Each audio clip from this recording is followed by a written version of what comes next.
नमस्ते। चलिए आज एक ऐसी कहानी की दुनिया में चलते हैं जो डर और विश्वास के बीच की मतलब बहुत ही पतली सी लकीर पर चलती है। ये कहानी है एक स्कूल ट्रिप की जो भारत की सबसे कुख्यात भूताहा जगहों में से एक भानगढ़ गई थी। और वहाँ जो कुछ हुआ उसने सबकी जिंदगी को हमेशा हमेशा के लिए बदल कर रख दिया। ये आवाज ये किसी इंसान की तो नहीं थी। ये उस खौफनाक ताकत की थी जिसका सामना कुछ स्कूली बच्चों को करना पड़ा था। तो ये शब्द आखिर थे किसके और क्यों कहे गए? इसका जवाब जानने के लिए हमें कहानी की बिल्कुल शुरुआत में चलना होगा। तो कहानी शुरू होती है जयपुर में रहने वाले एक 13 साल के लड़के रतन से। अब हुआ ये कि उसके स्कूल ने भानगढ़ किले की एक ट्रिप प्लान की। सारे बच्चे तो मतलब खुशी से पागल हो गए। पर रतन के घर में ना माहौल एकदम उल्टा था। वहां तो मातम पसर गया। उसके माता पिता दहशत में थे। तो मामला ये था कि एक तरफ तो रतन था जो अपने दोस्तों के साथ जाने के लिए जिद पर अड़ा हुआ था, और दूसरी तरफ थे उसके माता पिता जो बहुत डरे हुए थे। और उनके डर की एक वजह थी, रतन को ना कभी कभी कुछ अजीब से दौरे पड़ते थे और उन्हें लगता था कि भानगढ़ जैसी नेगेटिव एनर्जी वाली जगह पर ये दौरे और भी खतरनाक हो सकते हैं। फिर रतन ने अपने टीचर वर्मा सर का जिक्र किया। वर्मा सर ने वादा किया कि वो रतन का पूरा ख्याल रखेंगे।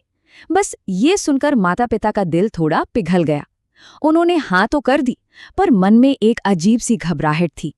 उन्हें क्या पता था कि वो अपने बेटी को किस मुसीबत की तरफ भेज रहे हैं। अब यहाँ से कहानी एक बहुत ही जरूरी मोड़ लेती है। एक ऐसी चीज सामने आती है जो सिर्फ एक धागा नहीं है, बल्कि विश्वास, परंपरा, इन सब का एक प्रतीक है। और यही चीज आगे जाकर अच्छाई और बुराई की लड़ाई का सबसे बड़ा हथियार बनने वाली थी। तो रतन चला तो गया, पर घर पर उसके माँ बाप का दिल बैठा जा रहा था।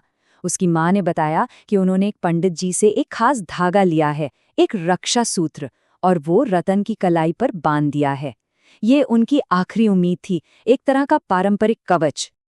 अब ये जो धागा है ना, ये कोई मामूली धागा नहीं होता। हमारी संस्कृति में इसे एक बहुत शक्तिशाली तावीज माना जाता है। मतलब ये आस्था का एक जीता जागता सबूत है। और जैसा कि हम देखेंगे, इस कहानी में यही आस्था सबसे बड़ा हथियार साबित होगी। तो चलिए सफर शुरू होता है। रतन और उसके दोस्त बस में बैठ चुके हैं और भानगढ़ के लिए निकल पड़े हैं। लेकिन किले तक पहुंचने से काफी पहले ही डर का माहौल बनना शुरू हो गया था। ऐसा लग रहा था मानो वो जगह खुद ही उन्हें अपनी तरफ खींच रही हो।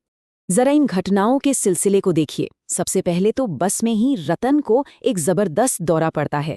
फिर बस का ड्राइवर एक बहुत ही भद्दा मजाक करता है, और जब वो लोग किले पर पहुंचते हैं तो वहां एक अजीब, एक ठंडी सी खामोशी उनका स्वागत करती है।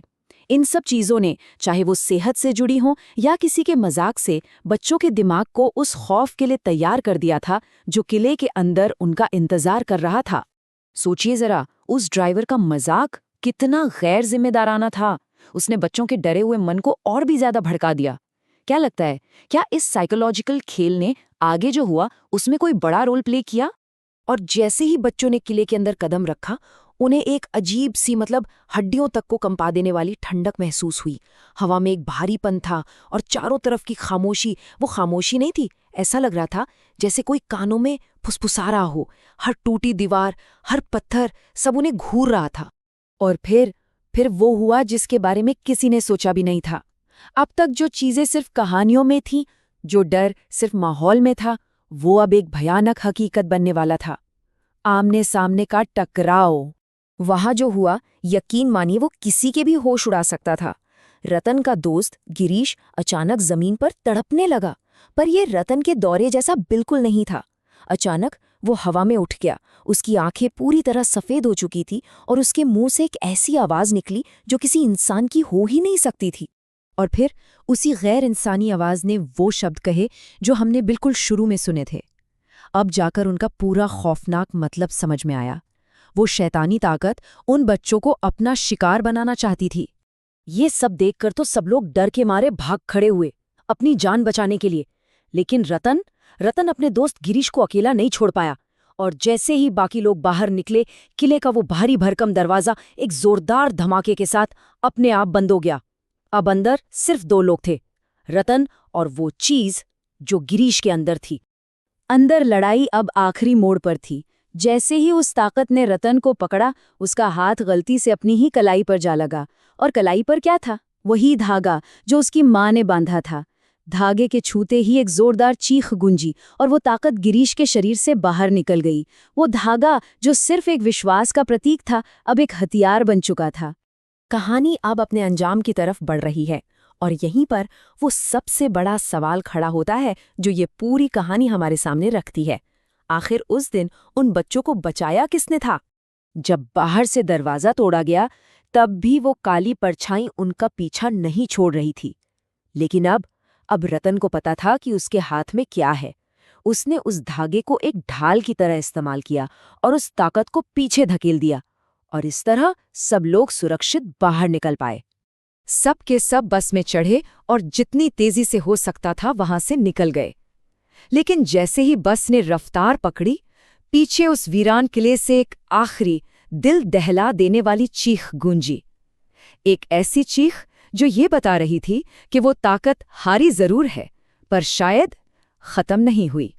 और यहीं पर आकर ये कहानी हमें एक सवाल के साथ छोड़ जाती है। क्या वो ताकत उस धागे में थी? कोई जादू, कोई मंत्र, या फिर वो ताकत खुद विश्वास में थी? रतन का अपने दोस्त को बचाने का जो अटूट विश्वास था, उस धागे से जुड़ी जो उसकी आस्था थी, क्या ताकत उसमें थी? इसका जवाब शायद डर और विश्वास के बीच की उसी पतली सी लकीर में कहीं छिपा है।